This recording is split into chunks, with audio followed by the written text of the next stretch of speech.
নমস্কাৰ বন্ধুসকল, আজি আপোনালোকক দেখাবলৈ গৈ আছোঁ অসমৰ আটাইতকৈ এজোপা পুৰণা গছ, যিজোপা গছ প্ৰায় 590 বছৰ পুৰণা আৰু এই গছজোপাই আছিল এসময়ত দুখন ৰাজ্যৰ সীমা আৰু লগতে জড়িত হৈ আছে বহুতো ইতিহাস। আহকচোন ভিডিঅ'টো আৰম্ভ কৰোঁ।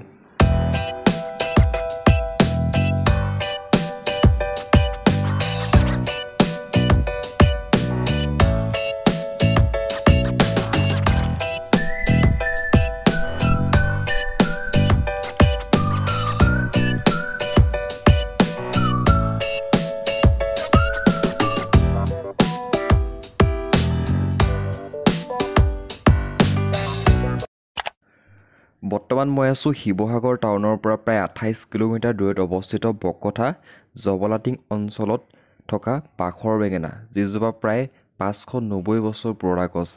বলকচোন সোমাই যাওক গছজোপাৰ বিষয়ে জানিবলৈ।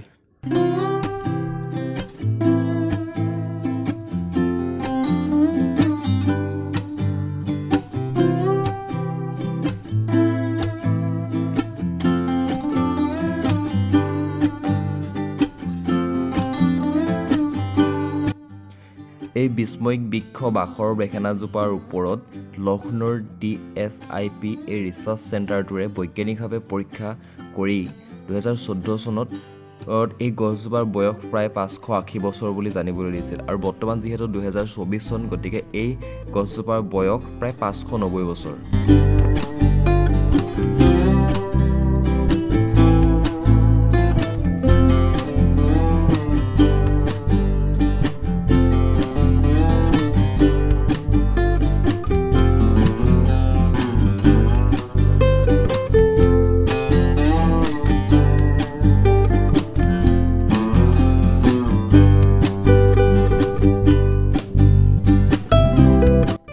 এই গছজোপা এজোপা গুল্মজাতীয় গছ আৰু লগতে এই গছজোপাত কাঁইট দেখিবলৈ পোৱা যায় আৰু ইয়াৰ বিশেষ কৰি ফুলবোৰ দেখিবলৈ বাখৰৰ দৰে হোৱাৰ বাবে এই গছজোপাক বাখৰ বেঙেনা গছ বুলি কোৱা হয়।